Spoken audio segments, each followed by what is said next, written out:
Nathan Burnham was gone. Jerusha Darger. Here. Charles Hammond. Charles Bradshaw. Here. Lehigh Steed. Carl Pavlonis. Here. Royal Barlow. Here. Thank you. Well, this is a special meeting, work session, joint council planning, joint planning commission work session. For the council on planning. We just want to remind everybody, this is a work session. Decisions will not be made in this meeting. You will be able to go upon those later. So with that, we will, please join me in the pledge of allegiance. I pledge allegiance to the flag of the United States of America and to the republic for which it stands, one nation, under God, indivisible, with liberty and justice for all.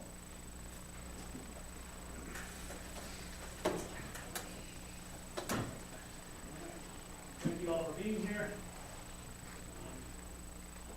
This is our gentleman from the time department for Camp Wilkerson. He will be kind of driving the presentation. Nick? Let me introduce also Mr. Brad Robbins from Sunrise, who can help us with the technical engineering review. Things like that. Any other introductions? Yeah, sure. Todd Wimpy. I'm one of the partners with Ken, Cody. You guys met Cody, but I'm the new guy in the room, so does that give me a license to ask on questions, I guess? You know? But no, nice to meet you. I'll introduce myself a little bit more here in a minute. But.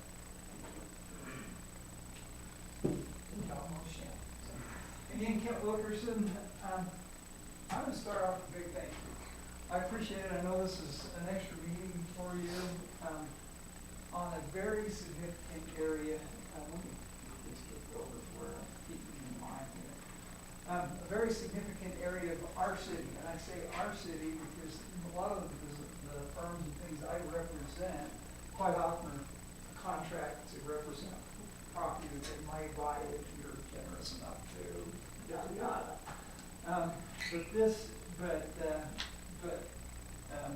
In this case, you're all in. They're buying the ground.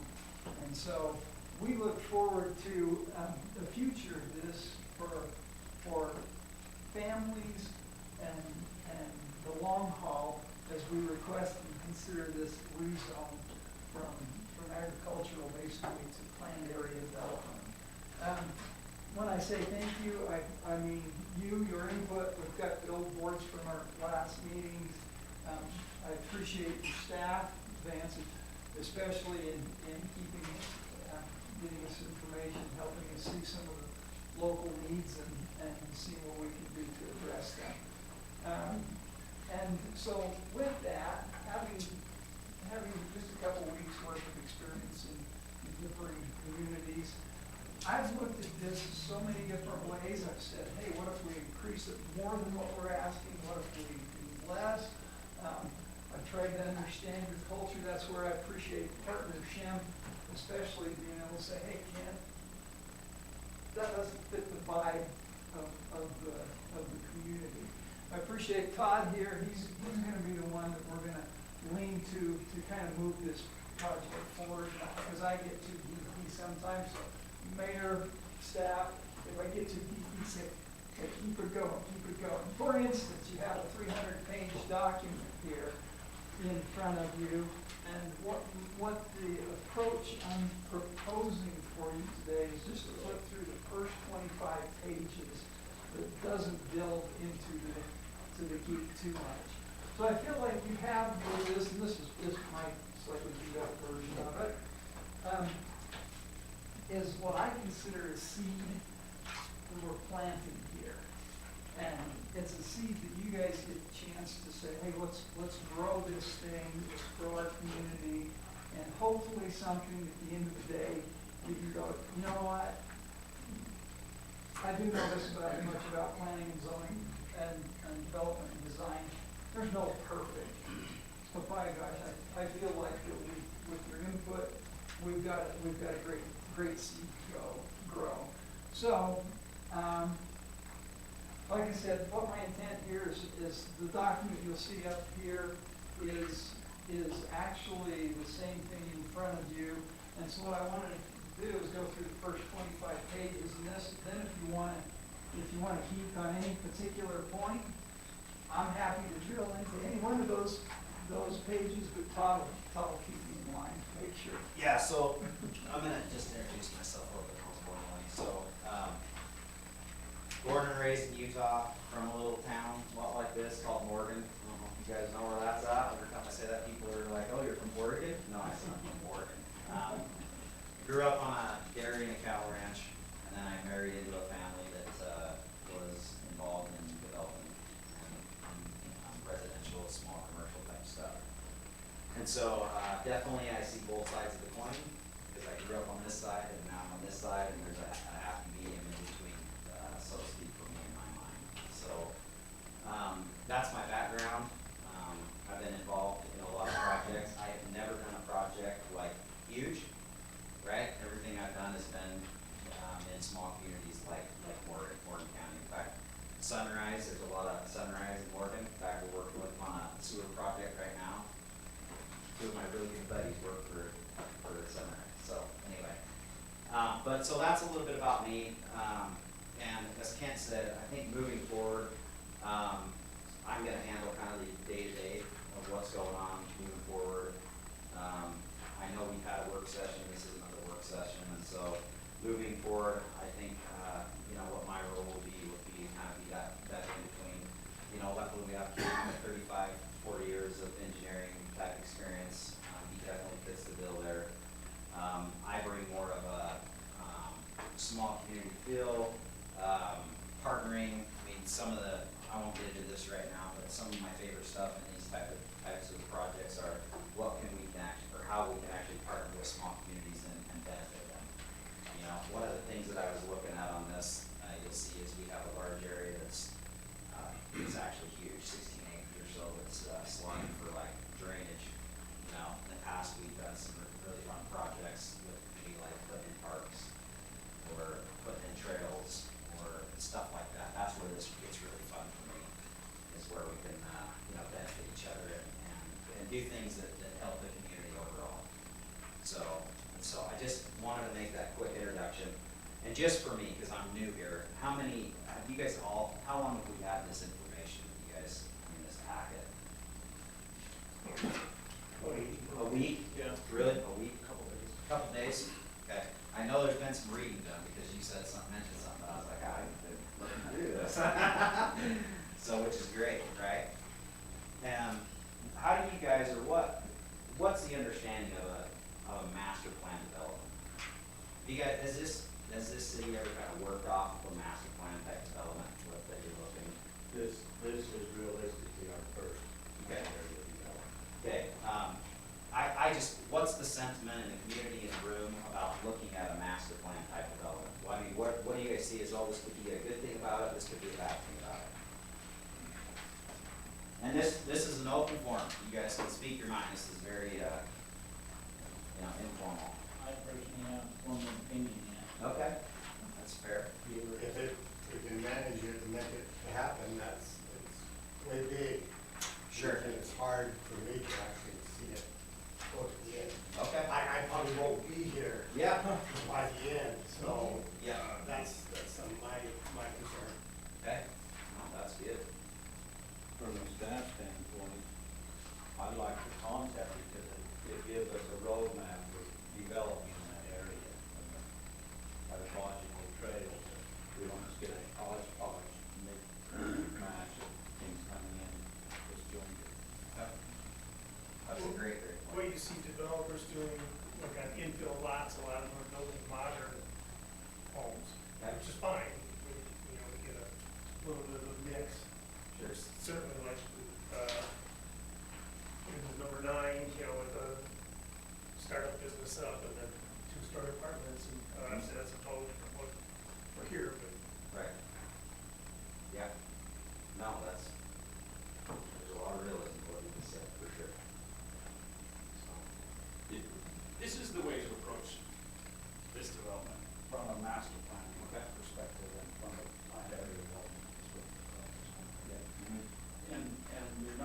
advice, the way to go, and it helps the city look at everything.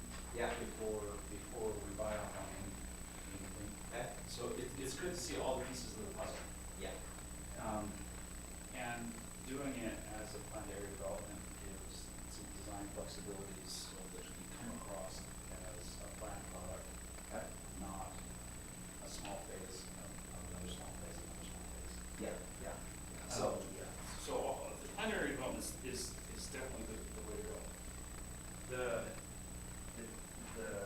importance on the city side of things, and also, well, we're all in this together. This is a large area of our town, and we want to do it well, because we're going to be living with this forever. So the higher level planning approach is good. Yes. And something I think is worth pointing out, and I think this puts some responsibility on the city. Because, you know, approving a planned area development is the city approving the general development layout of this whole project from, you know, 30,000-foot level, now we're whittling it down to 20,000, 10-foot down, now we're getting closer and closer, which is good. But I hope the city can be as well informed as possible, because the entitlement approval process, if the city approves the entitlement of this, the city's really buying in. Basically, what it does is it creates a zone for this project. And the rules of that zone will apply to that project over the 20-year development. It's a lot to digest all at once, and it's important that the city makes the green to down the road. The final approval of the entitlement is to a large degree buying off on the general development. So it's really important that the city understands what they're agreeing to. As the developer, after the entitlement approvals, after the conversion of it is, they're going to start holding the city responsible for their approval, No, great comment. And another thing is that this project is going to take, however long it's going to take for it to build out. Some cities have a condition on planned area developments where if a certain amount of development doesn't occur over a period of time, then the development has to come back. You know, this can't be an entitlement and approval that lasts for Yeah, two. determination, development. Okay, so I need to read that. Yeah. Don't read it too late at night. I wrote most of it, I reread it, it took me 8 hours, Yeah. so I don't know. So any more, that was a great comment. Everything you said was spot on. So if that is approved, do the restrictions and the parameters stay with the project even if 15 years from now you guys got tired of this and sold it to somebody else? What we would approve originally Absolutely. stays. Yes, absolutely. And I think there's been super important points brought up by everybody. So a couple of things what a master development plan is and it isn't. Okay? I like to think of a master development plan like the T's and C's of the contract, right? We're just spelling out in generalizations what we're planning to do with the project. We still have to come in every single phase and get approval. Okay, we have to bring that before you. Hey, you know, here's our master plan. This is what, you know, our T's and C's. This is what our development agreement is based on. We're going to bring this phase to you, and we go over it. And at that point, it still has to be approved. Okay, but like you said, what if something happens and I can't continue with the development, right?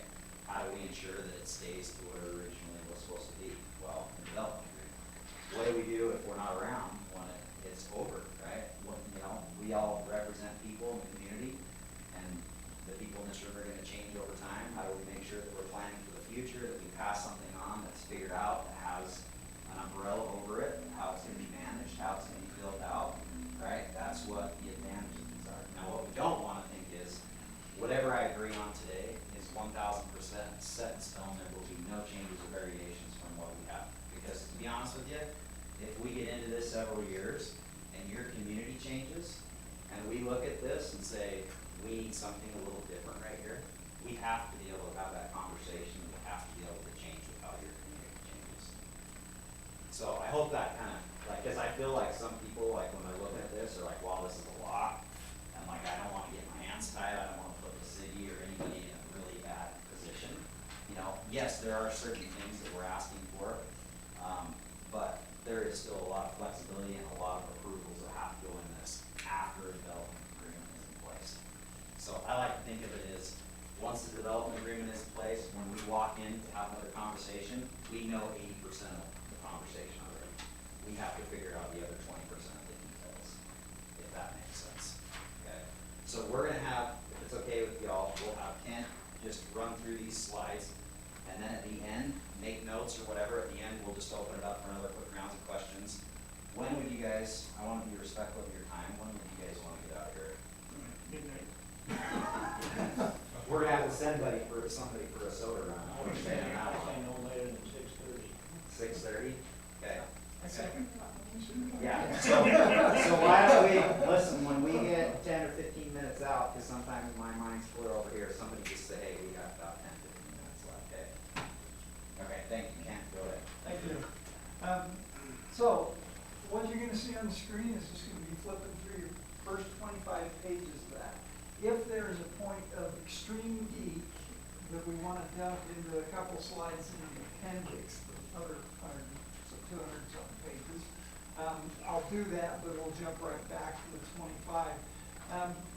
I appreciated your input on the first round because I'll be frank, when I came in for the first work session / input session, it was much more open house, and I appreciate this format where the work session is focused on you as the decision maker.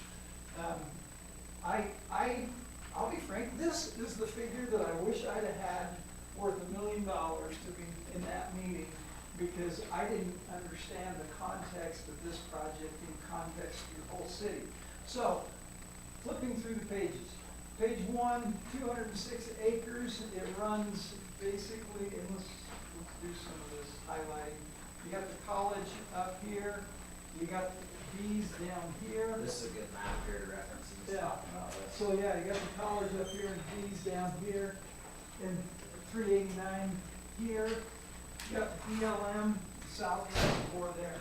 This is significant piece of your world, and I appreciate Member Hammond's comments saying, yeah, let's plan this, and that's the reason we're requesting planned area development with, in my opinion, a wonderful diversification of opportunities. By the way, that's the reason I feel, I don't want that.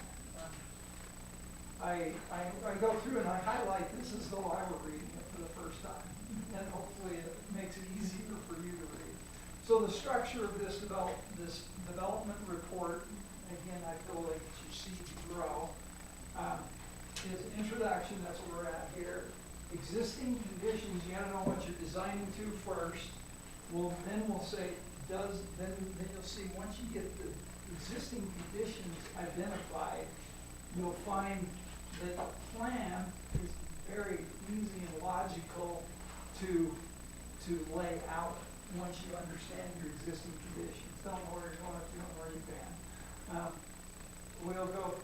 Then I go through some geek stuff called findings, and that's where Brad back here is really good at saying, oh, I understand findings.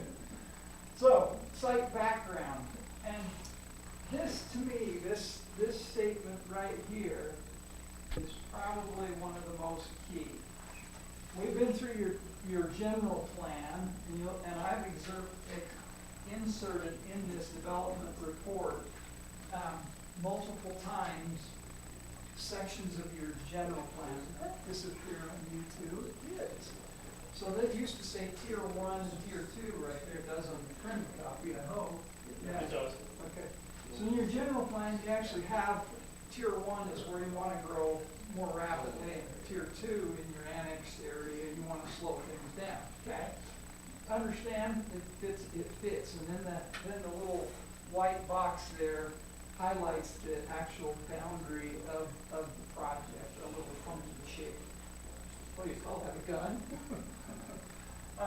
And And so in reviewing existing conditions, I'm gonna look at your existing zoning, existing conditions, we're gonna talk your survey data, water, sewer, storm drain, dry utilities, and traffic circulations. And I will not get geeky on that, in this 25 pages. For everything you wanna get into, I'll be geek, I love that stuff, it's in the appendix, but I wanna get it here by 6:32. So, I had mentioned how I wish I'd had this diagram. And this is your zoning map, and it's a quick way that in all my master planning, I've always looked at how you summarize a city. And we gotta understand how this piece down here fits in relationship to all your cities. So underline, you probably recognize your zoning map. Sorry, I had a bleeding thing, something going on. Those that love getting into the details of planning know that a 1/4 mile radius is an ideal planning area to say, hey, this is my focus in this area. And so here's your downtown area, the red. This is your industrial area up this way. You've got 2 entries off of 389, and you've got the entry, the central entry that I remember Hammond kind of emphasizing that, hey, that's probably, we want that to be one of the main entries into the community. And then there's one other bubble here that I quite enjoy, and I've been bugging Mayor Reams on this quite a bit, that I call it the college bubble. The rest of it is pretty much your historic 1-acre block, and that gives you a flow where you're saying, you know what, I'm not gonna take commercial all the way across, I'm not gonna take industrial all the way across, and the college is not gonna become the whole city. It just kind of, hey, there's my bubbles, you can see it really quick and really easy. That makes sense? By the way, if I'm talking gibberish at any point, say, whoa, wait a minute, slow down here. So that's a context for our project down here. And yes, it's significant. I hope it's significant. I hope it's something y'all can be thrilled and say, hey, yeah, I want that. I want that for my community. So I highlight 3 things that I kind of heard, and that I felt like was a summary. You want an entry enhancement, elevated community, or improvement standards and community identity. Were some of the 3 things that I kind of took away from your first goal. What's that? Bless you. Oh, sorry. I thought I was missing the important. So, fun stuff. First thing we did, and I talked the partners into this, is I said, hey, I don't want to come in with nice pretty bubbles that don't really work. They let us do survey quality data on the entire thing. And that leads to a second element. This goes to his area of Morgan County. You see the slope map. If it's black, it's probably too steep to really want to be building on. The only spot that's black, and we'll talk about the storm drain pond and the irrigation pond that's there. But that green and blue, beautiful. It's a wonderful piece from development standpoint, from just slope analysis. Now I'm just going to highlight. We're going to go back into water. This member Yes, Steve. Steve. Okay. Steve. Welcome. We're going to go back. If he's, Do we have a packet for him? We can grab him or- yeah. Yeah. We're just flipping through page by page. We're on page 10 of 25. So You were supposed to bring a soda pop. So again, I stole from your general plan, your Hilldale, Colorado City water system. You can see how we sit in the corner there. And we met with the utility staff and got some very important input. I appreciated a lot of talking to your manager here, Vance.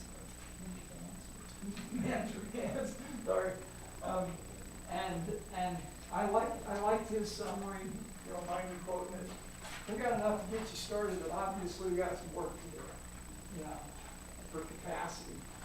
In fact, after I got this mostly put together, I was told we got a new study done, and I stole that and threw it in there, and we'll talk a little bit more about that in a little bit. Sewer did the same thing. It's a, we'll talk on it again. In short, actually, let me back up for 1 second on water.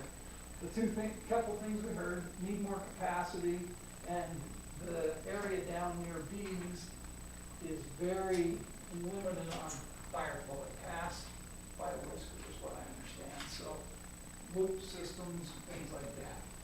Sewer, you got enough to get started, but obviously we need to plan and figure it out long-term on things. Obviously within the site, it's pretty easy to design and say, hey, yeah, that pipe needs to be this big. Outside, we understand some of your limitations too, and we'll jump back to that when we get into some of the plans we do. Okay? Now this is actually one of my favorite. This is supposed to be a little heart there over the pond. If you're not familiar with that pond, let's throw a picture in. I didn't. That was shameful of me. If you're not familiar with that pond, it's an old irrigation pond is what I think a capital would call it. Is there a better way to call that than an old irrigation pond? Cattle pond or just an overflow pond. But it was huge. Love it. In fact, I stole this figure out of your general plan.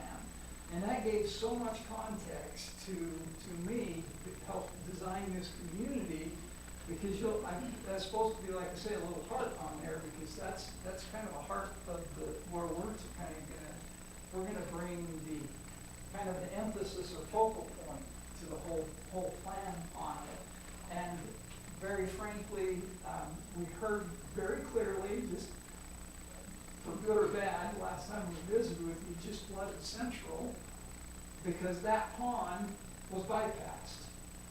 And then went across Central instead of down Plum Wash. If you're familiar, Plum Wash is the one down by Beats. Okay? And we'll talk some more about that. In fact, this is my snippet preview for you. In hydrology, that can actually be your saving grace to an extent in both the water system and your storm drain. In other words, you get a lot of water here. We got to use it, use it appropriately. So, at any rate, we okay for? Am I going too fast, too slow? Okay. Okay. Now, in a master plan community, you obviously got to have everything. So what they call it, we call them dry utilities: your gas, your power, your communications. Gas was, again, visit with your staff. And probably the most important thing there is make sure we got loops, the proper loops and proper pipe sizes. But they talk like, we got you covered there, as long as you have those basic elements. Do you have something? Is most everybody on fiber? Is fiber? No? It's split. It's split? It's pole. Oh, it's both. It's not. It's not. Okay. It's installed throughout the county, South Is it? Central, but it's part of the community. Oh, that's So right. it's a, Yeah, that's He's the got the bottom. map of it, I was just. That's your wondering bottom if it's figure. being used. that's. I understand. Yeah. Okay. As I understand, you've got a couple options on some of that. Unfortunately, it seems like a lot of people are going to Starlink, but I don't know, whatever works for you.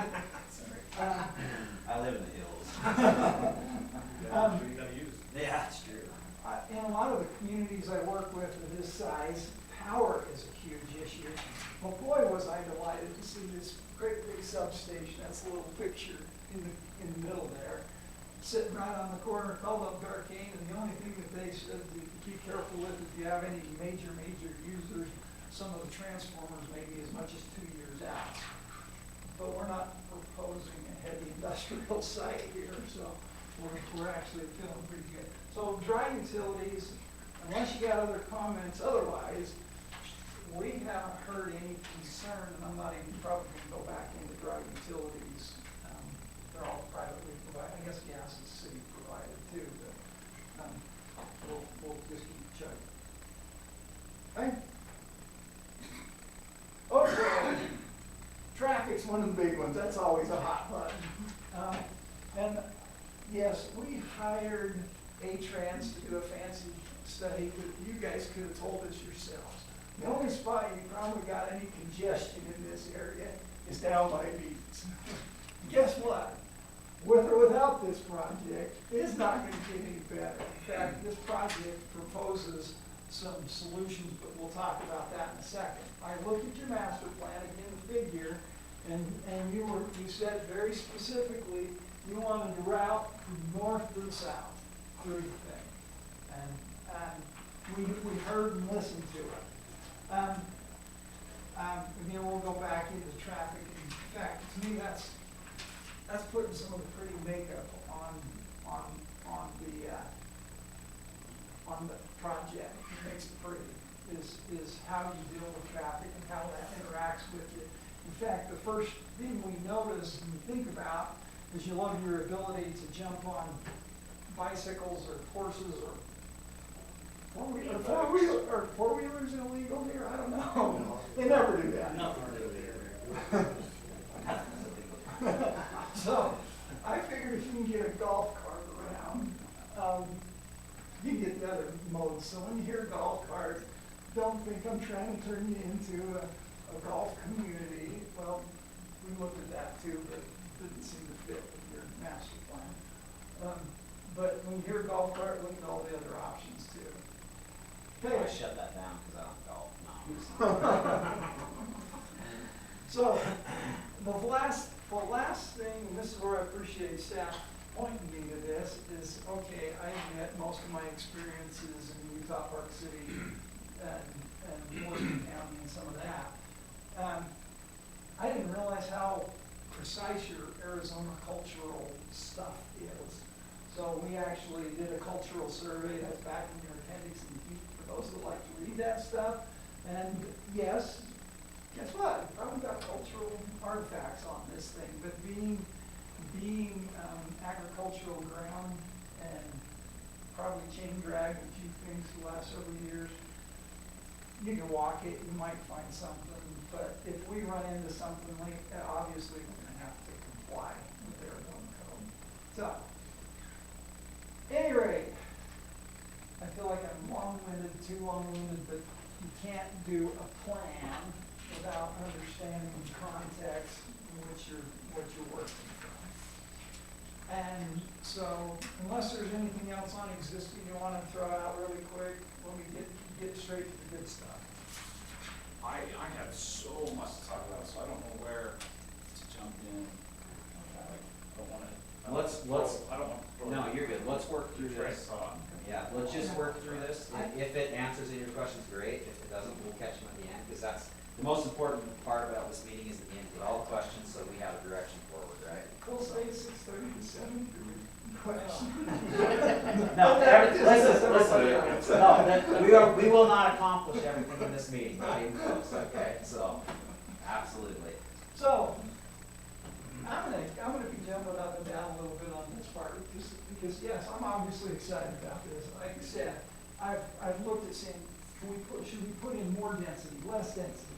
And in fact, so let's start with the basics. Okay, you've got an entry bubble here and a college bubble here, and we need to transition and fill and flow from there.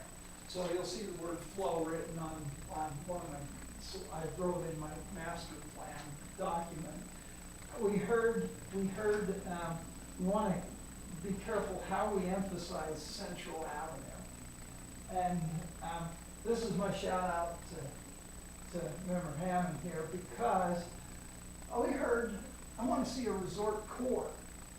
And I was like, wow, I actually kind of like that, but I'm not sure how I fit it in there.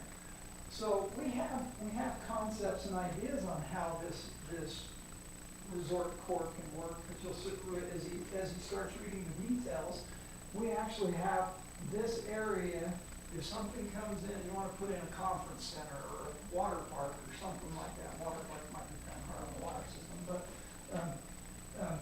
we have it written in there, that flexibility Todd talked about. It says, hey, if you guys get something really cool, we're gonna think it through and work it with you in this entry. So, your two main bubbles. So we zoom in just a little bit tighter here. Again, you're seeing me highlight. Yeah, we're gonna go all the way down through. And then how we look at trying to treat Central that we felt like really kind of captured it is, yeah, you don't want a commercial shop all the way down. You're never gonna be able to sustain that. So what I call this flex commercial, and I call this flex residential. I'm gonna put it in my own, I'm no big, huge design firm. If I'm starting my little bitty design firm out of my home, I can actually have a shop window here and kind of bait it that way. I get a little bit bigger, I move here, and if I get to be a really big industrial size firm, well, let's incubate the business and keep them growing here within your own community. So I call that flex commercial, flex residential, and then, so that kind of addresses how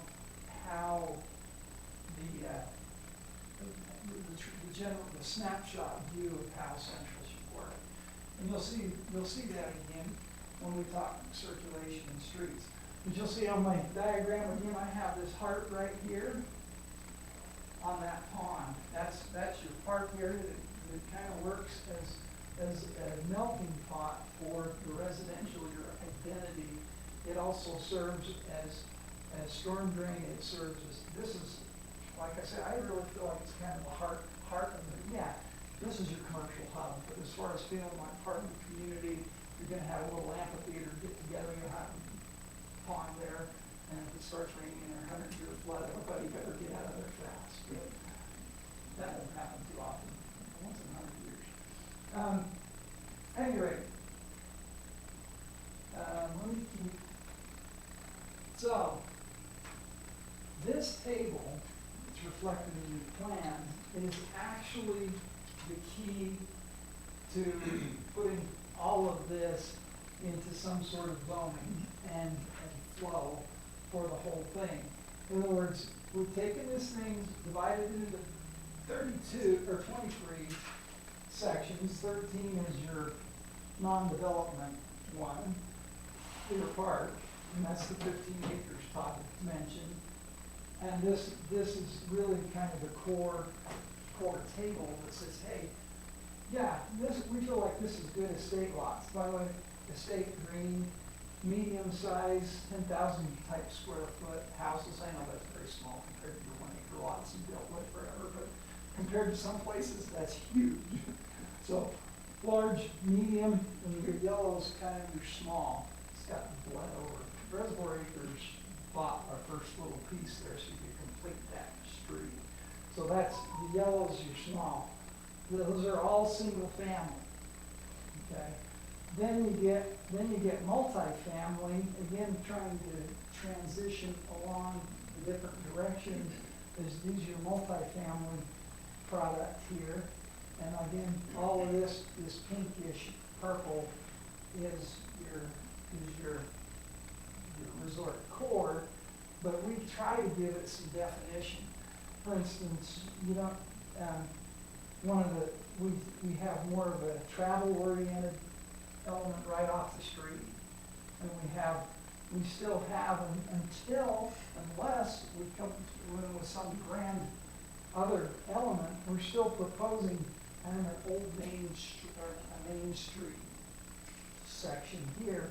Again, it's just to create this sense of entry into the community.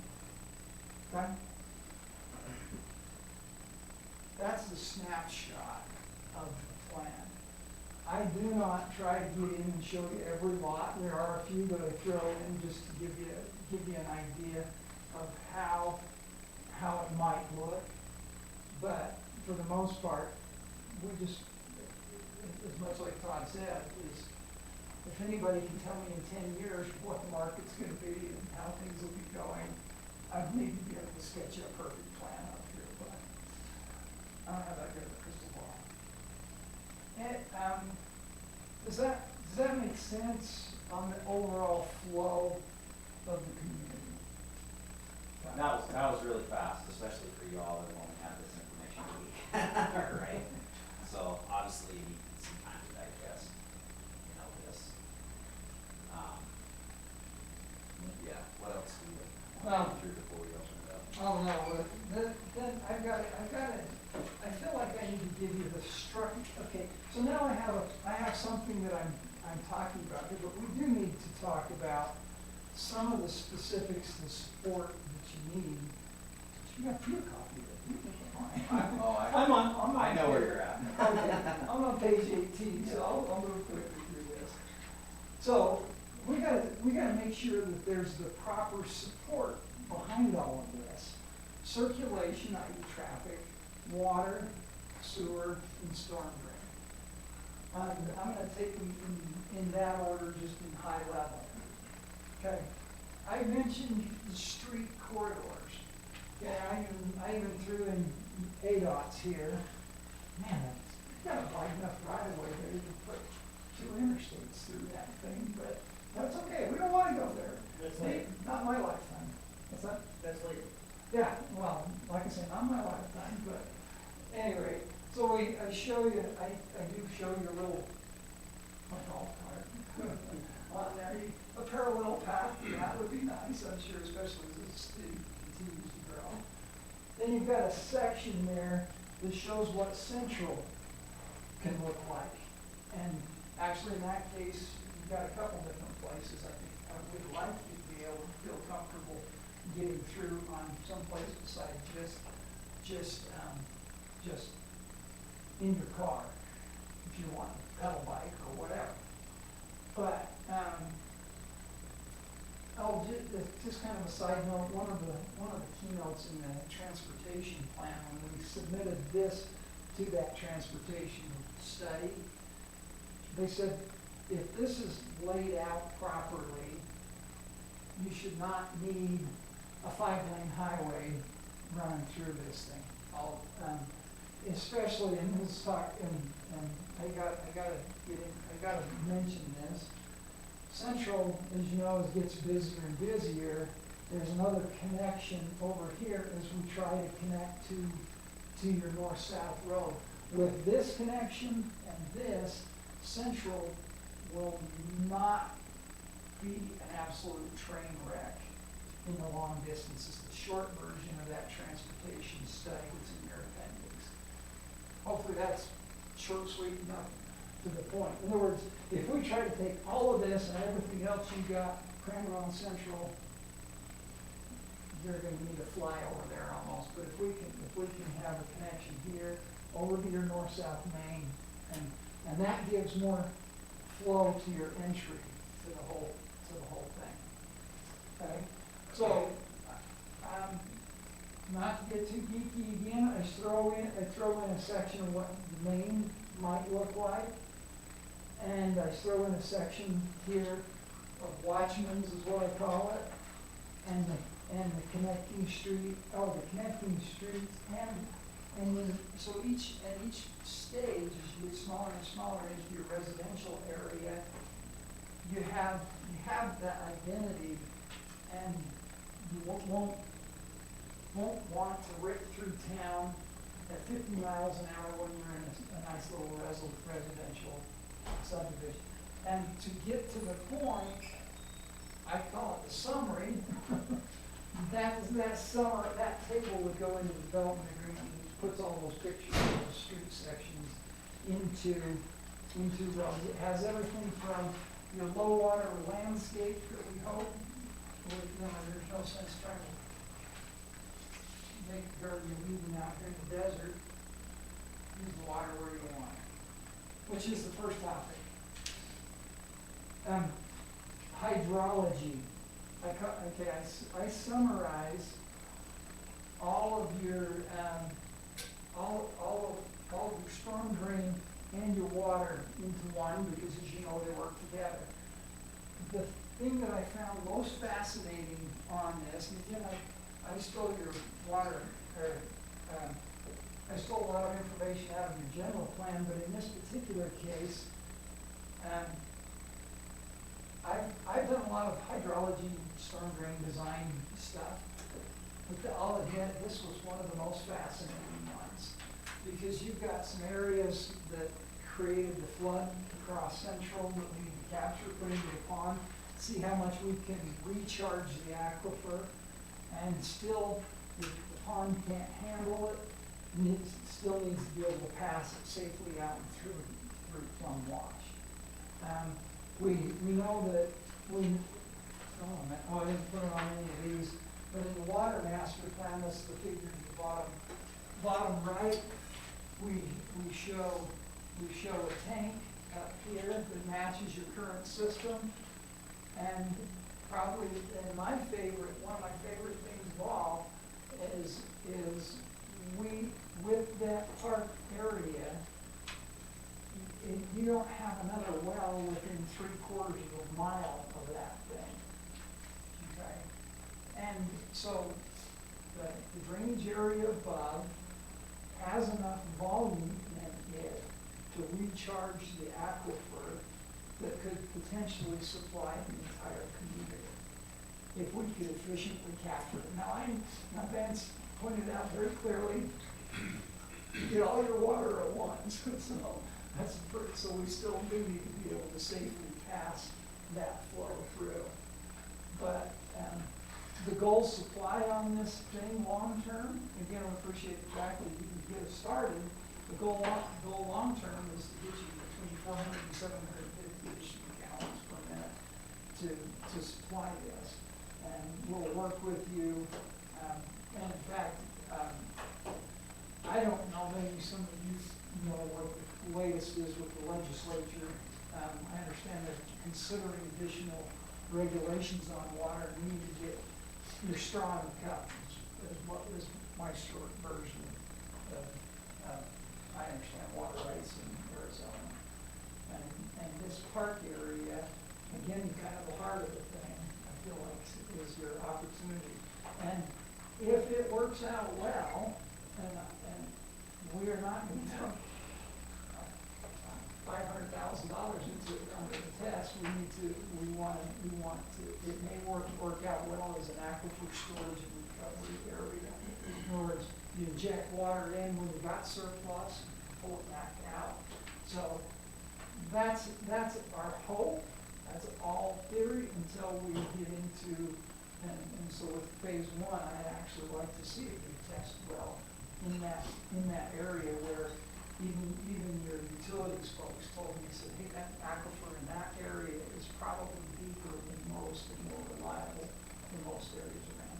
That's the reason I say with phase one, I'd love to see some sort of continue this research on this particular site.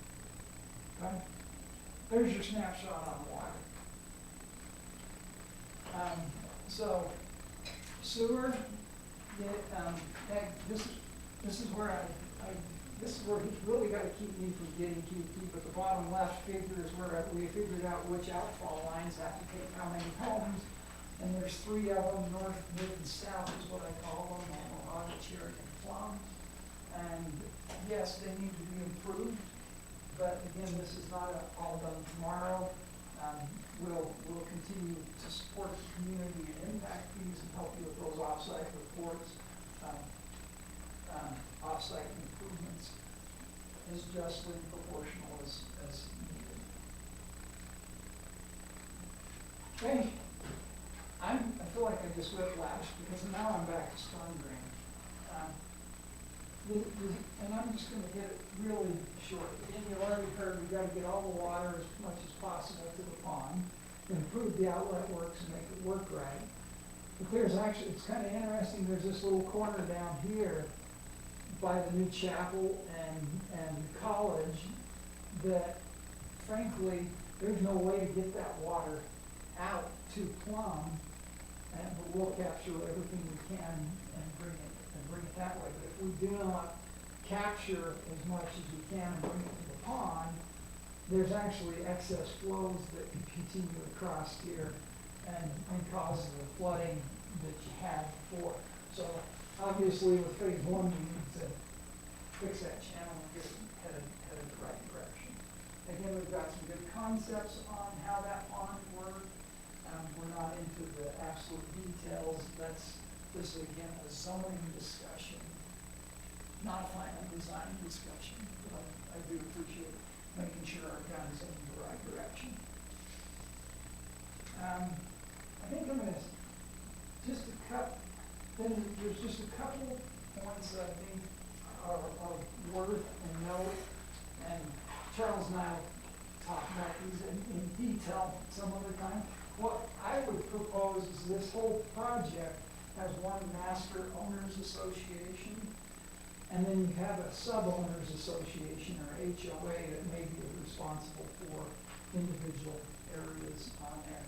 That way the city doesn't have to worry about the petunias that somebody doesn't like growing on their deck. The sub-owners association, if they don't take care of it, the master owners association gets the call, and hopefully Vance's doesn't ever get a call. I'm sure he wouldn't mind not having to take one less dog barking at thing. And then, and he already mentioned this, we do not expect to, once the zoning and development agreement in place, and we do not expect to, okay, now we're building all 788, is the total on the bottom there. We're not building those all tomorrow without your purview. They do have to come back in phase by phase. Okay, I'm on page 23 to 25. So. Yeah, Am we're I about okay? there. Okay. Moving. You can get hung up on architecture forever. We have some generic elements to this. I did appreciate from our first work session in public open house. You didn't want to go for the vintage rotted wood look. So yes, we kind of like the modern Western look, but we try not to get into extreme details on this, but just enough that each phase and over time, as architecture changes, hopefully it's something we're all proud of, anyway. So now I'm almost to the sheet I think Charles is worried about. This is what I call the benefits table. And this is really where we hope you can get behind this. This benefits table is where the city says, you know what, this is what we want. This is the list of everything we hope this community to be. And I have highlighted your inputs. We love your inputs and what you see good and can say, hey, that's the reason I think it's worth the vote. For instance, we've already heard long-term citywide planning. I love the resort core. I appreciate opening my mind on that. I wasn't blind enough. It has commerce, a great commerce element to it. There's fiscal impact analysis that's high level in the appendix too.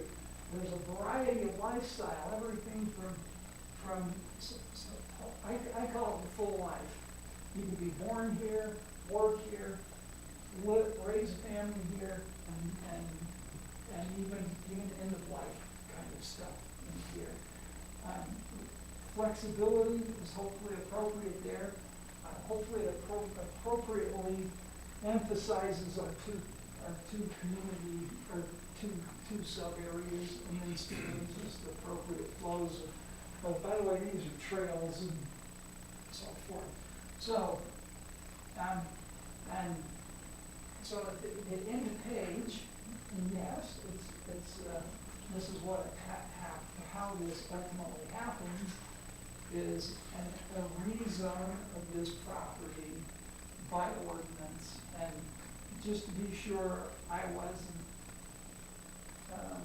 too ambiguous, I even said, hey, I'll even include a first draft ordinance for you in the package. So that's the last thing. So wanting to be complete as possible. Hopefully, that half hour, 40-minute blurb is not too long-winded for you.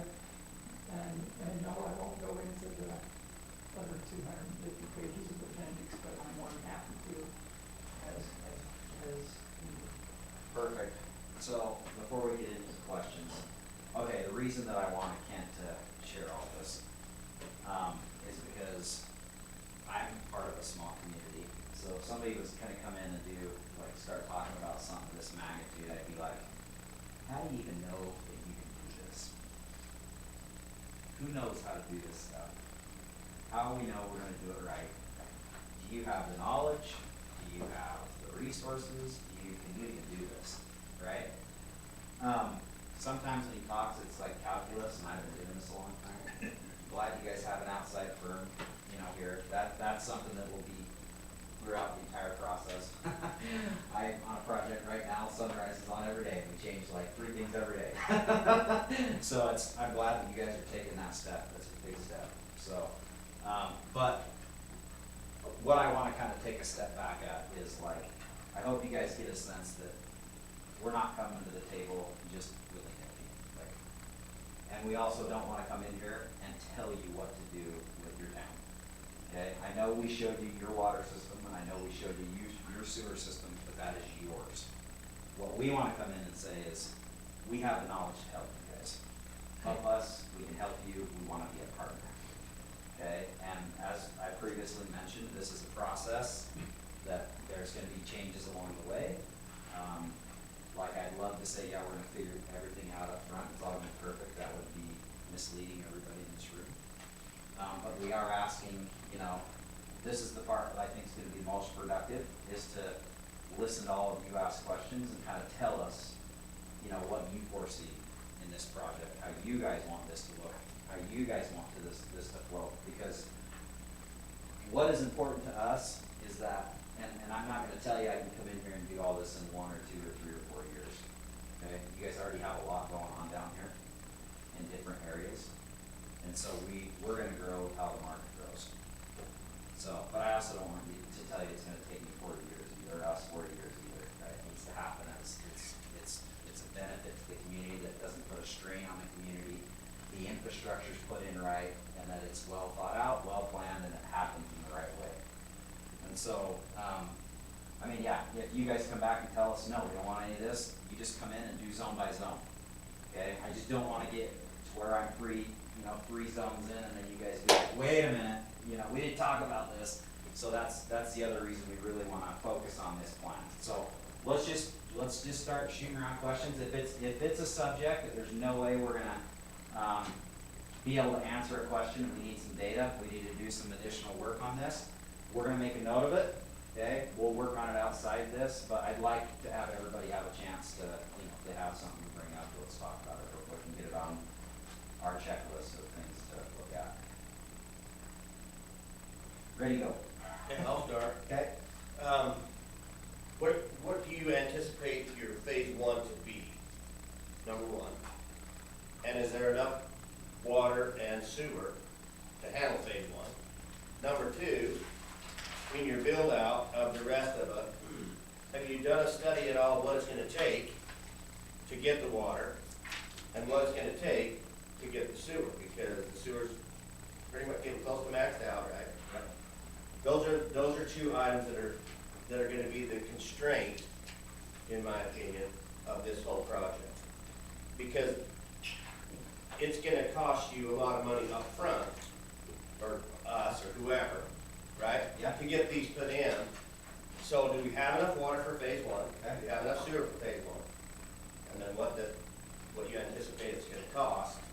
Obviously, we can't know what's going to cost in 10 years because Right. things are going to change. Right.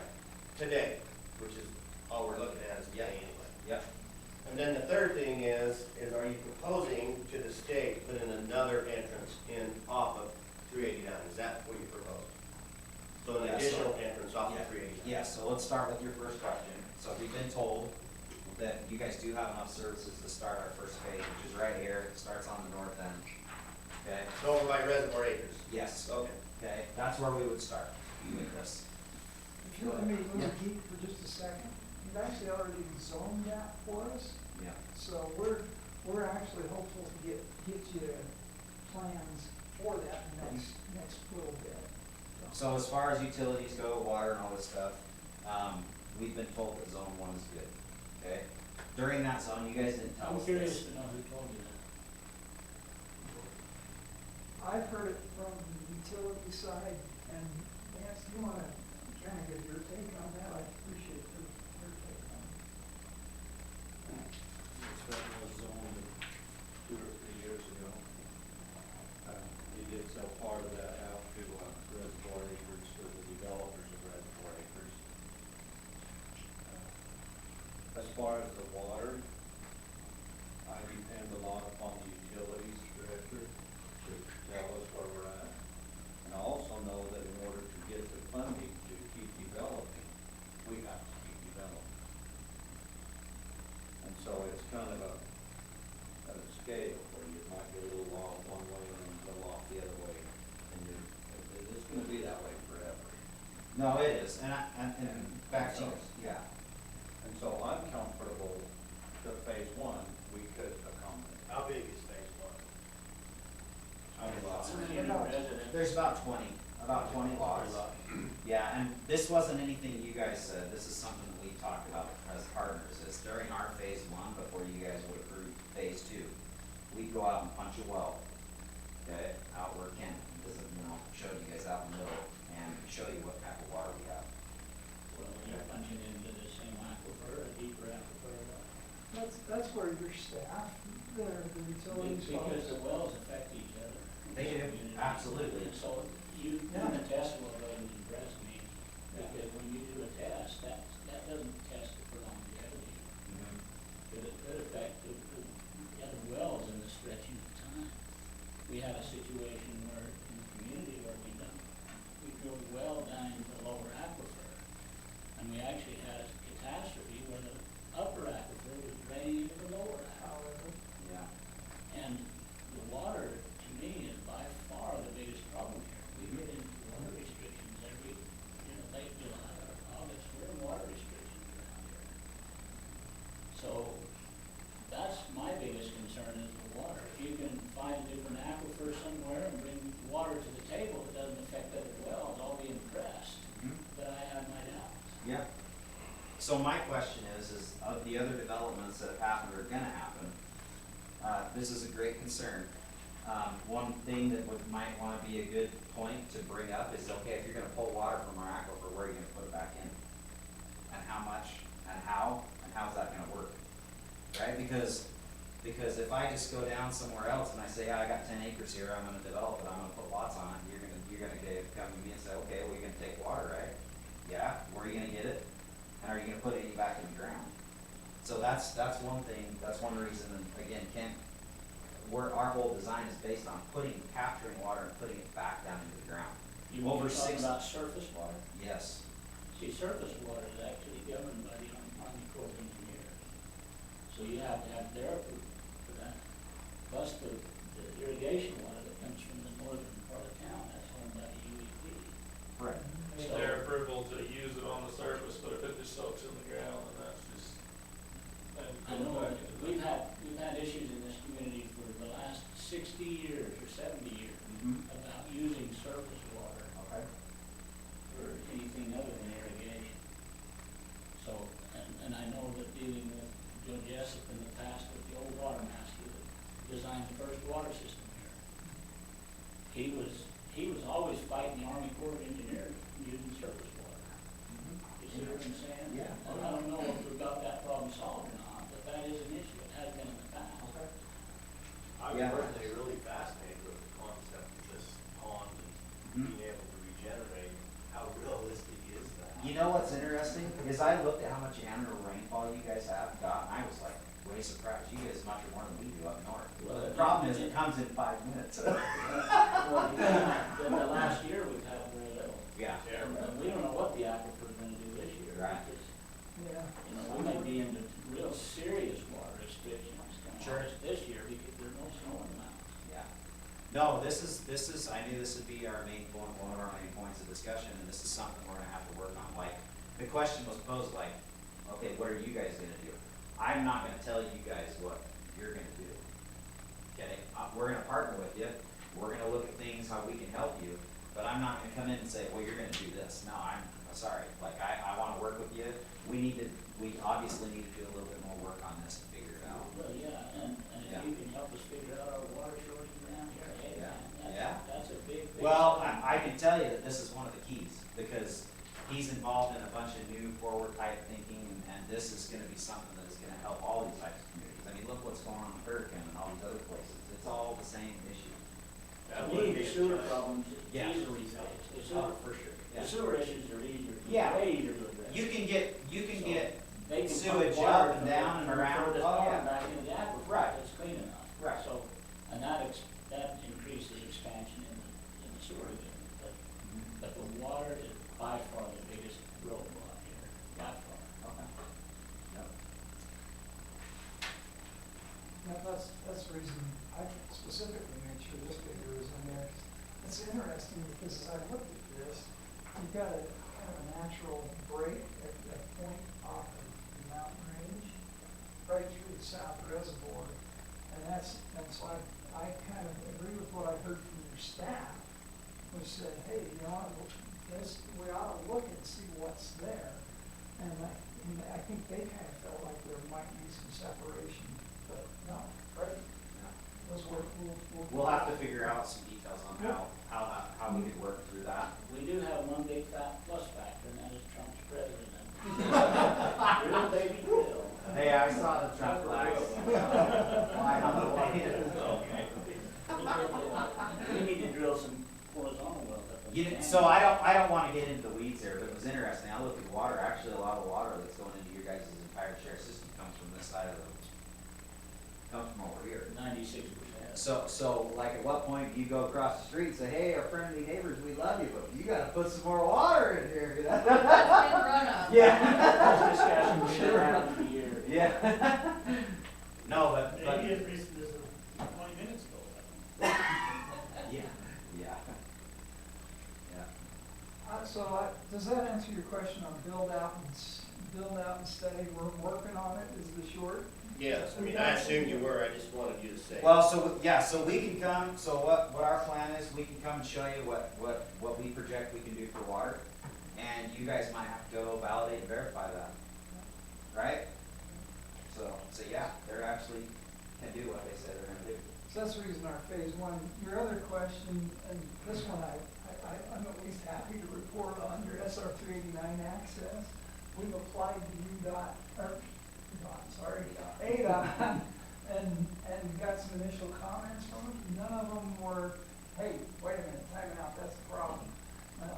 We don't have final, but we're not looking for final design.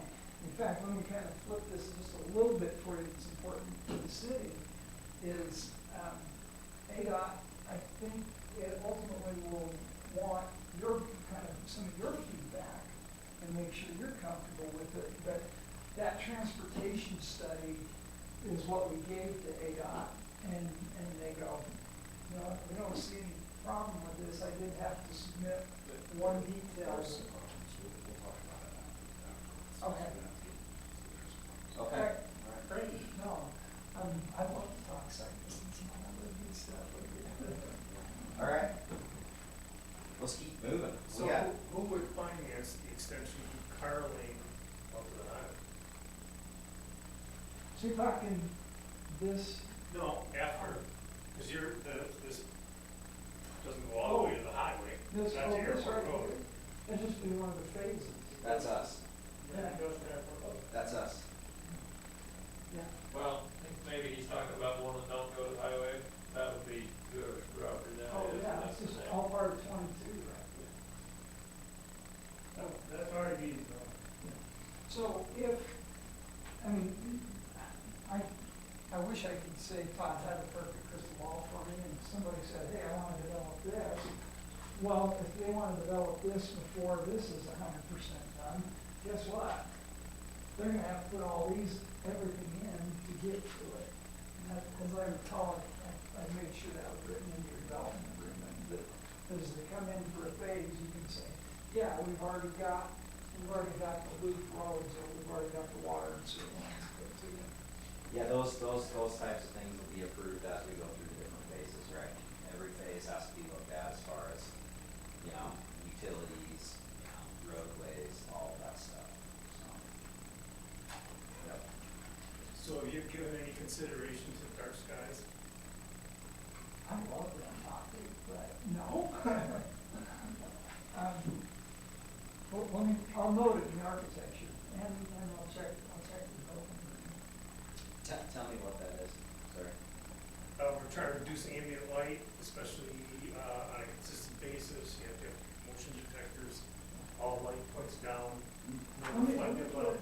His term, we live just over the hill from Ogden, Yeah. and all of our stars are gone.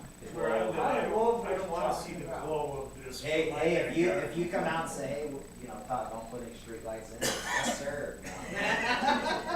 Dark sky. I really don't like street No, lights. I hear you. And Let's it's not show even up. so much the streetlights, it's the way you put the light now. Yeah, like shining it right out Because the there. stars out here really are Beautiful. beautiful, Yeah. one of the very best. Yeah. Thank you. I may have overlooked that. I'll admit it. That's a great comment. Okay, I'll keep going. You mentioned golf cart standards, and I can assume what that is. But in the city code analysis, you mentioned we would have small streets for less maintenance. Right. What's a small street? 20 feet, not 30? But Thank you. I'll go back to Wayne, but these ones, it's on page 3 of the city code analysis. yeah. So that's where you get into these sections Right. here. Obviously, we're not gonna change ADOT's mind too much on things, but you get down to this, and so small streets, when I used to be county engineer for Morgan County, they had this monstrous wide street center. And I said, I finally convinced them, I says, hey guys, I can go with your maintenance dollars a third further this way instead of a third further this way, before they finally said, wait a minute. But to that point, and this is very important to me, there's a tipping point where they get so narrow that they're hazardous. And I can talk to geeky studies that 26 feet of travel width has been historically studied that says you don't want your streets narrower than that. With no on-street parking. Well, actually, this figure right here, actually, and I didn't believe it at first. This is the smallest standard. I didn't believe it at first until one time my wife was driving to a wedding reception where they had cars on both sides and 26 feet wide. And you could slow down and let vehicles pass coming at you. You couldn't zip down the road. You get a fire engine down there. Yeah, and that's actually the other reason for 26 feet is because that's fire code. It's a dance. Yes. Right? It's a dance to have a wide enough road that it's comfortable, that it's safe, but, minimize impact, because, you know, when this is all done, guess who pays for the maintenance on this? You guys, right? So it's like, okay, how do we make this comfortable? How do we do this right, but then not put a tax burden on everything? Well, if it's done right, the tax code's written right, the growth supports itself, right? Pays for itself. So, knowing where, hey, we might need a little wider road here, and also providing ample parking where houses are, you know, so that everybody isn't parked out on the street is also important. So, yeah.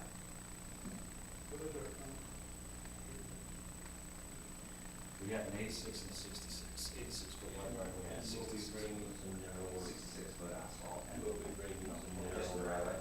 and standards, and we have other standards, we will be incorporating some residential standards. So how wide is it compared to what you're proposing at Main Street? How wide is what? Billy Avenue compared to Main Street? Yeah, I'd have to pop up. Gilville Street is an 86 foot right of way, Central Street's 110 foot right of way. That's from fence to fence. So there's your central. What are you proposing there on Main Street? So, on the Main Street, again, this is kind of your shopping retail. I think I had like 60. I'm talking about the through street. goes all the way Oh, through the back. north to south? I believe I had 66. Let me get down to this summary table to make sure I'm not quoting myself wrong. The major is a 70. So the north-south is a 70-foot wide right of way. That's in this table right there. So that's the other street that would be attached. That's Carl. Would it attach to Hillville or would it attach to Mojave? Mojave. Yep. It's further south. Again, that's where I looked at the transportation studies, and they said that we've got enough capacity. It's New right Street, below, Red right, Acres. Red Acres, that's what it is, right in the Mojave. It's their outside street. But it ties into- As I Do understand, the builders allow Reservoir Acres? No. Actually, kind of the Down airport. a 70-foot through street? if they don't, then they should have read your own transportation, your own master plan, you know? Just Yeah. a reference to, on an 86-foot right of way, you're about 51 feet of asphalt, on 66, we're about 50 to 49 and a half foot asphalt. Yeah, thank you. All right, we've got 15 minutes. So I'm pretty good. Is there anything you want to bring up front of the group? I feel like everybody should hear. I think, I'm afraid that if I go down my list, it might be but they're just too particular. Yeah. And I don't want to make it about, this is a great conversation to have, bringing this project really to the city on a really high level. Just, that's the pity, because I might recommend to the mayor that the city forms a subcommittee of people who govern this more focused level, because I think there are some opportunities the city has that could complement the work we're doing. And I think that there are works in progress on many points that the city and utility department are doing that would answer a lot of the council's commissioners' questions, but also would also help with project moving through. And I think that some of the concerns that the council might have, and some things that you're trying to tackle in the planning this morning, are also some things that the city can work on. Yeah. So it might be good, I think, to have the city have a bit of a conversation, whatever, to kind of take a lot of this information, focus on it, come back to your group with some things that you're working on too that will help. Yeah.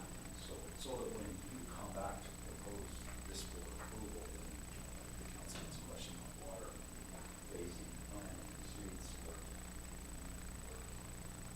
kind of get along the same page. Yeah, so that's actually where I was hoping this would go. So, in a conversation I think with the city, right, they're in a difficult spot because they're trying to present a certain amount of detail, answer questions, but too much detail, at this point, creates almost as much confusion as, there's this weird gray Totally. space about how Totally. much. How much do we need to know? How much do we need to figure out? Yeah, and I think it would be wise for the city to take a look at it and let them brought it to us and kind of bring back an informal feedback at a certain level when you start. Why that would also help us is because, I'd like to look and see what impact these are going to do over the next. So you said. Right, so. The city is currently working on, the city is currently working on, we just finished the water master plan, which is awesome, but an awesome, as well. The city just kicked off the sewer master plan, which helps answer some of the questions about sewer. That's helping you. I think it's important to know where these things are when we do it. That's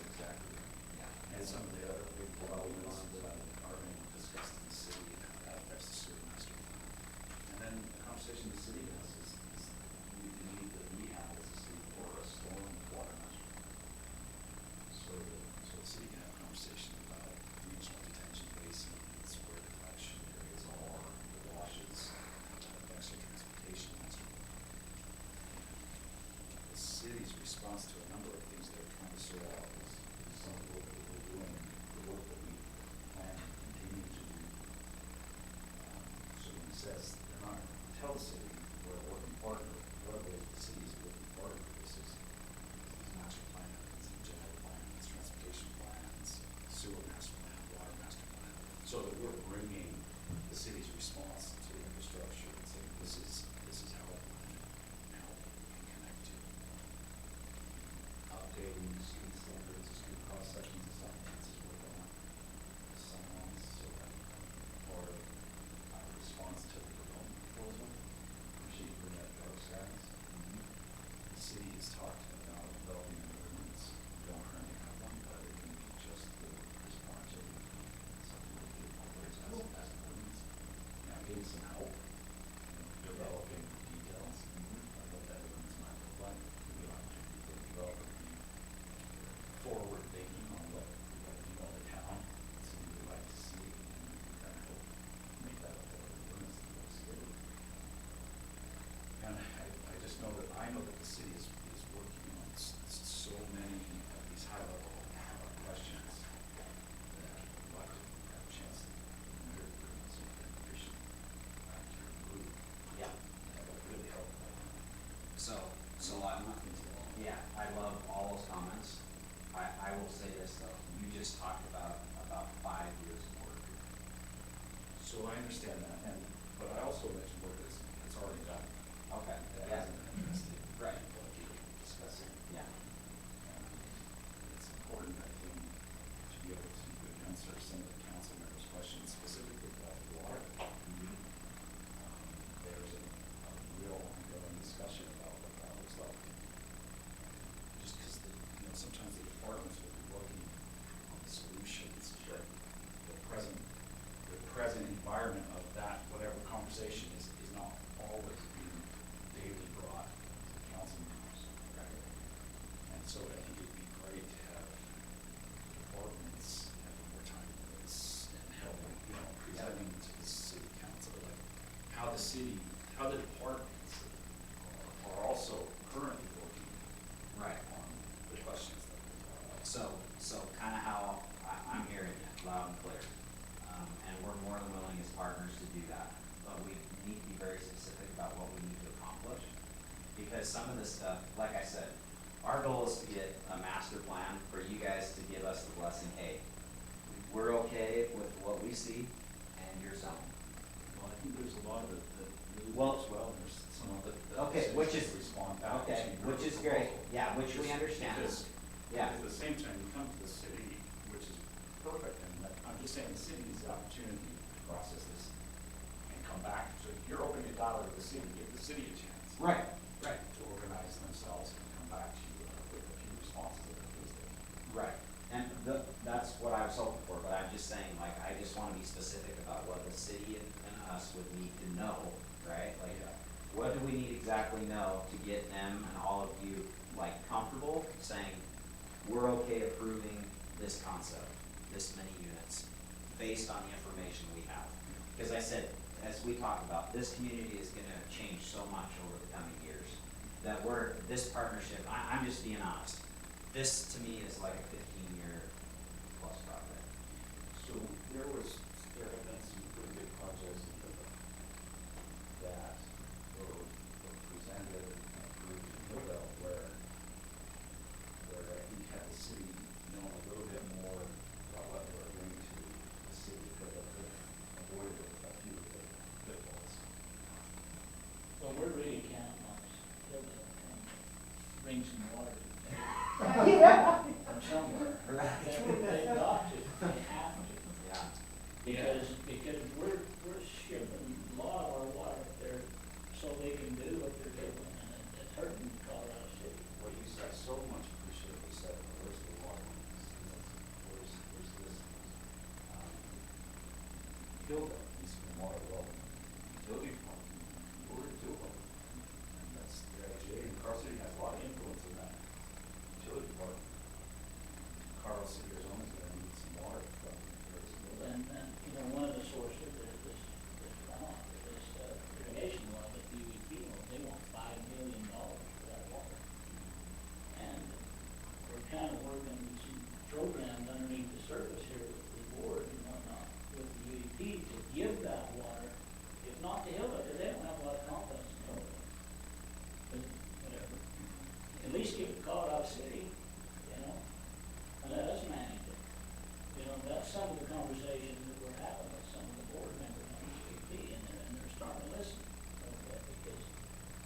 it's an issue where we can take that irrigation water, process it, and put on that. And that would solve a big problem. So I think you just identified kind of a conversation maybe with, there's an information you know, with other council members. So that when this development moves to their next step, that other council members know what you know. They're saying, yeah, give us $5 million, even have it. They're saying, no. We'll just turn our well off over here. And one of the city's responses to a development like this is, we have a water impact fee in place now. And we have, we know where the water is, we know what it's gonna cost with the water. We have a solution for the water. And we have a partial solution, for long term. But I think what Dan said is really important, to combine what you're saying. Because one of the ways that we provide a path for development is actually by allowing a certain amount of development, so that we can get building permits and we have these. It's how cities generate the revenues to solve those water problems. So I think somewhere in your path of development agreement, somewhere in this path it talks about capital facilities plans. Working in it. Because those capital facility plans, in whatever infrastructure category they might be, is really the way that the city answers or responds to that. We're gonna have to sell this one and sell this one, because John said, some of those final facility categories, ones that they're under development, down the line. Well, and I would recommend, like, because I just want to talk about this real quick, and it looks like we're close to time.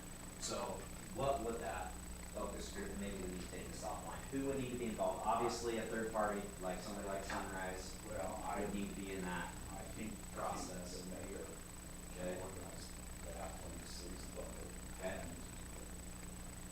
And we'll let the mayor and the city organize themselves and give them a chance to discuss anything about them. Okay.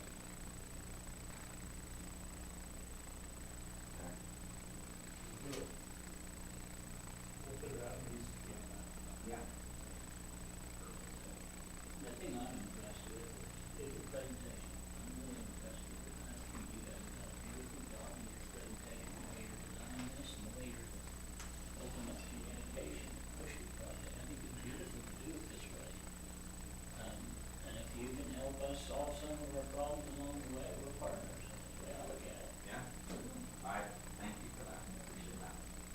I'm from a hometown, and we've done a lot of projects in my hometown, and I still live there. They haven't kicked me out yet, right? And so I just think, I just feel super strongly that you get a lot further in life if you could work with people instead of against them. And so, hopefully we can earn that, confidence in you guys. So, and trust. So, we'll take some of these action Well, items. the and work problem on I them. have, me and Charles have done a lot of talking here, I'm just glad we can. Hey, You're the one who set the timeline. I'll give it another 15 minutes. I mean, I love these guys, I don't want to do all the talking. Yeah. He doesn't want to. Well, if there's more stuff to talk about, I'm good to stay, as long as you guys like. If somebody needs to take off, it's totally, we'll let you guys decide. Anybody else have questions? I think a lot of them were the same questions. Okay. I will say, based on my shirt, Yeah. I'm in the business, if you wanna see the town's economy take a nosedive, start telling them they can't do anything. Yeah. And the water is the biggest concern for everyone, but we are technically below our peak population by a ways. Yes, we're creeping back up on that now, yes, absolutely. How did we keep up back, well, we had water restrictions, but we did. Yeah, We live. We removed a bunch of sources. exactly, we removed some I sources. don't think we're very far from it. Mine were answered. Playing on that note a little bit too, you think about what could have benefits we could have had, because we had a meeting similar to this a year ago. if this got moved forward a little bit, what would the positive impact, you know, like you're saying, it would open up a lot, and I'll be honest, I loved what I heard today, especially with, you know, what was brought up about starting to think, you know, further forward and try to get these plans in place. It's awesome that the work's already been done, you know, with water and sewer and all that stuff, because I can promise you guys, we're not the only ones that are planning on doing stuff down here. And so it gets a little tricky when you have us in here and then you have somebody else down the street in here. It's exciting, it's great, but that's why I just bring, you know, I'm gonna just say this one more time, it is literally a partnership that we worked through over the years. And so. Yeah, in response to your, the need to move forward, which is totally reasonable, just like to mention to the city, that the city has already approved portion of this project in rezone. There's not, I mean, outside of that, planning, engineering, and there's a city, they have lots ahead of them, it's already been approved by the council, rezone. Appreciate that. So what was your population that you were serving for the residents, or the homes, the apartments? Is that in your vision of locals? Is it second residents for tourists? Is it? You tell us. So I don't mean like I don't have the answer, but I like I said, so what I won't do, call me a wimp because my last name's Wimpy. What I won't do is I won't be the first guy to come in here and build something here that's not gonna fit. Because you know how big a risk that is? It's a huge risk. If I come down here and I'm like, oh, you know, I'm gonna go put something down here that's never been down here. That's one of the worst things a developer could do. You wanna grow in the community. Listen to the community. That's how things are done, in my opinion, properly. Like the community I'm from, I'm just gonna be totally honest with you. Morgan has never wanted much industrial development. So we didn't do a whole lot of industrial stuff because they didn't want it. Now they're coming back and asking us, we need more industrial, and so we've kind of changed our vision and the direction we're headed. But now it makes sense because now when a business comes in, which this will happen to you guys, a business will come to you and say, we'd like to come in your town, right? And if you guys say, oh, you know, we actually have Washington's Point down there that's ready, it's zoned, we've thought about it, it's in the planning, and you would be a great fit, then yay, right? But if you don't want business, you gotta tell us, right? We don't want business. So that's where we're gonna really listen to you guys, and that's why I come back to what I'm saying is, even though this is a master plan, we have to come in for approval on every one of these pods. And that's when we get it, hey, where are we at? How does this look like? This is what we're planning on doing. Does this fit? You guys good with this, right? So it's definitely a long-term relationship type vision and how we work through it. So we are gonna start with, you know, what the community needs. And it's nice, affordable housing and good residential places, and we're gonna see how the town does. So, and grow with you guys, hopefully. And you guys tell us, what do you guys want? I think you laid it out really great. I appreciate putting that much effort into that division of it. We like he said this a lot, he geeks out, but he's an amazing designer. He has a good vision but we have to be like, well, let's just back up here, because we're not quite there yet, you know? Well, no, and honestly, I couldn't got the vision together without a lot of input so far. I appreciate a lot of different angles. We thank you for all that effort. Once this finished around the table,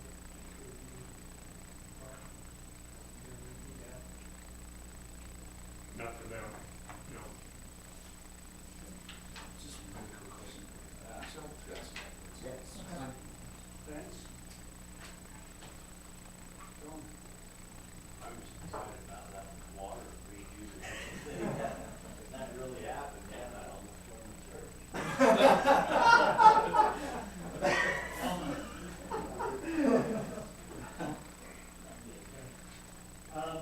With that, we'll go ahead and we'll tidy up this meeting and you can stay and chat if you like.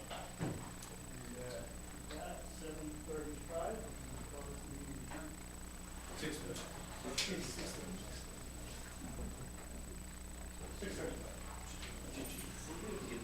So, has MCC given up on standing? Or They've got some big stuff in this one. like, In the next 5 years, okay, they've got but only till now with the Pebble going in, or somewhere else?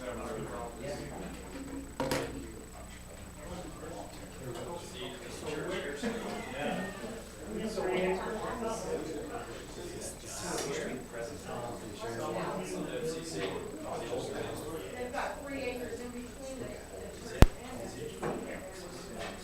And they're gonna actually, they're taking out some of the old buildings too, like.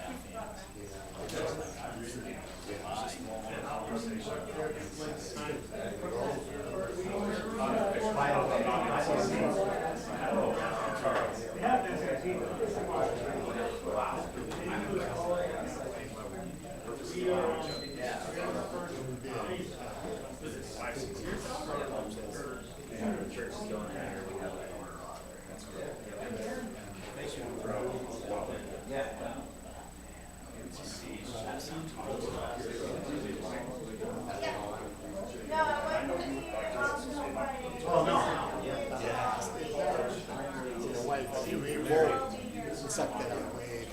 He's not in that yet.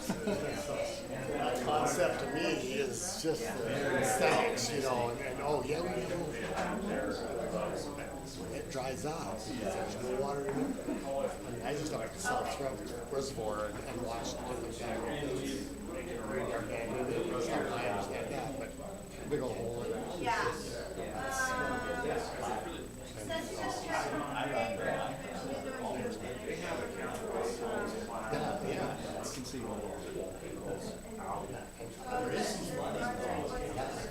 Yeah, I mean, there's more down the way than in the reservoir now. But I see they cut it down, and that's where they want it. But you can't have it there. It's gotta be, it's gotta be.